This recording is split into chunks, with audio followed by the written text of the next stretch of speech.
Forget all the X's and O's, forget individual performances, forget even, chewing into Matt Canada a little more. What this team really could use here in Indianapolis tonight is a return to some old school snarl. Good morning to you. Good Monday morning. I'm Dejan Kovacevic of DK Pittsburgh Sports. This is Daily Shot of Steelers. It comes your way bright and early every weekday if you're into hockey and or baseball. I also offer daily shots of Penguins and Pirates that I hope you'll check out. Steelers versus Colts at Lucas Oil Stadium, 8:15 p.m. kickoff. I'm here covering it for DK Pittsburgh Sports. I'm looking forward to it, but maybe not in the same way that everyone might. I'm not really all about the outcomes for the duration of this schedule. I'm just not. I think they'd be a welcome development if the Steelers were to win more often than they lost down the stretch. I look at the caliber of some of the opponents, including these Colts, and say, you know what? They probably should be beating these teams, even if they're prioritizing developmental things along the way, such as having a rookie quarterback.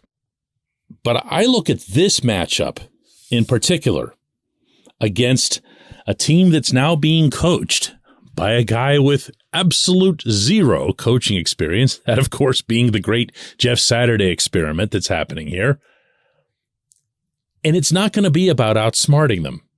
It's probably not even going to be about outskilling them or outspeeding them or anything else. It's probably just going to be about playing harder than the other guys. And for me, that always starts in the trenches. Actually, for everybody in football, that starts in the trenches. And we've seen so little of that in 2022, whether it's on offense or defense, that I feel like there's a risk it could just kind of gradually fade from the team's culture. Really, ask yourself, when was the last time you watched the Steelers this season and said, wow, that's my Steelers? First half against Cincinnati, right? It wasn't even the Tampa Bay game. It wasn't the New Orleans game or anything like that. It was the first game in Cincinnati. And why? Because the defense got after it. Cam Hayward was in Joe Burrow's kitchen within the first 30 seconds of the game. TJ was a monster. Alex Highsmith was dropping people left and right. Now, the offense was in the natal stages of being a catastrophe, so you can throw them right out of this equation. But even there, we've seen in recent weeks more of an emphasis on running/pounding the ball. This is, in a way, I don't know if it's so much progress as it is a rescue operation. What can you expect at Point Park University in downtown Pittsburgh? Respect, rigor, relevance. That's the Point Park Pledge. You'll be treated with respect while being challenged and supported academically to graduate with career-ready, relevant skills. Visit pointpark.edu to learn more. TJ Watt was asked over the weekend back home why the Steelers have done better defensively against the run this year, and this was his response.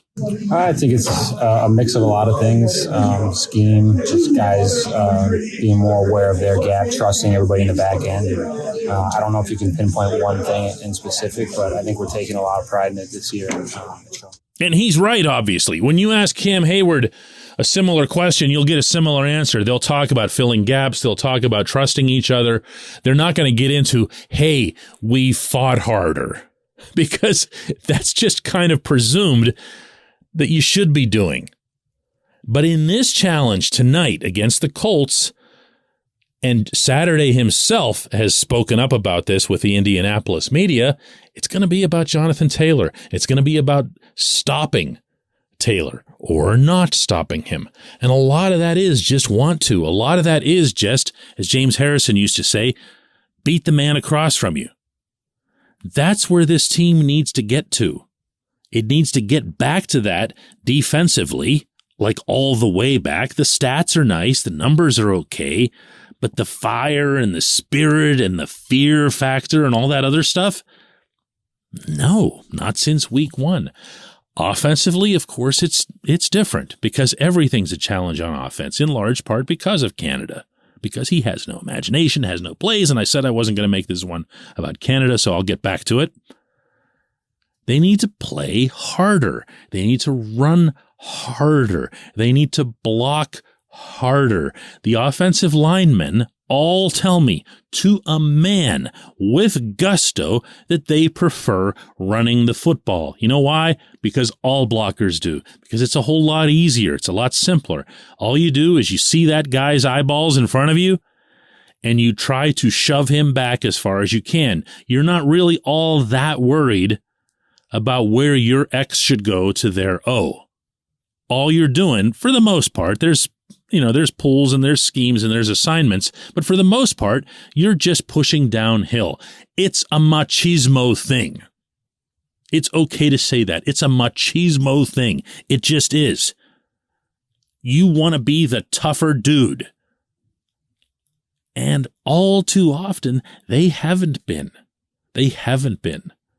Even though I'd like to think, as I look across that offensive line, there's not only, the requisite good size, but there's also some guys who are pretty strong. Chuks Okorafor is a freakish athlete. I don't know that people realize that. An absolute freak. Mason Cole's more of a technician when it comes to the run block. Kevin Dotson, right back to absolute freak.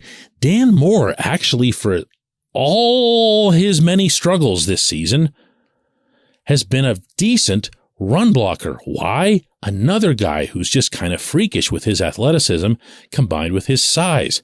Okay, so give them a bone. Throw the bone out there in the middle of the defensive backfield and tell them all to get there. And while they're going there, to push somebody with a white helmet and horseshoe on it back 10 yards.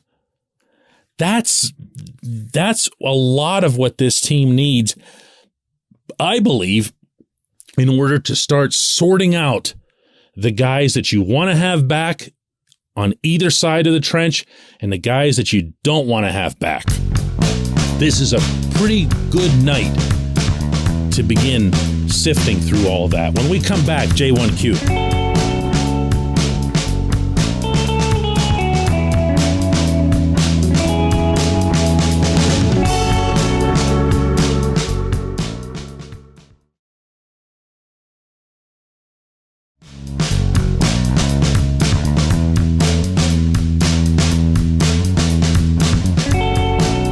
It's time for Just One Question, and that's brought to you always on this program by the personal injury law firm of Luxembourg, Garbett, Kelly, and George, LGKG. They represent people who are hurt in car accidents who need assistance with workers' comp and medical malpractice claims. The attorneys at LGKG have been designated super lawyers, capital S, capital L, for the past 15 years. And yes, that is a real thing. The super lawyer designation is reserved for the top 5% of all attorneys in Pennsylvania. Learn more about them at lgkg.com or by calling 888-842-5454. And today's J1Q comes from Ed, who asks, is Kenny Pickett capable of throwing a good ball over the middle? You have to see the field on those more as opposed to other patterns. He makes some wild throws over the middle. He's lucky he hasn't thrown more interceptions.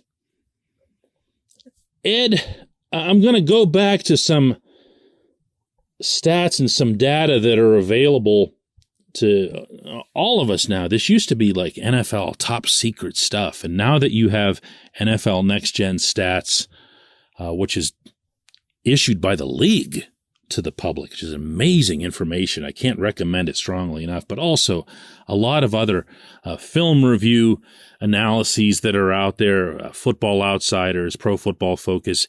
You can find data to either support or refute most situations.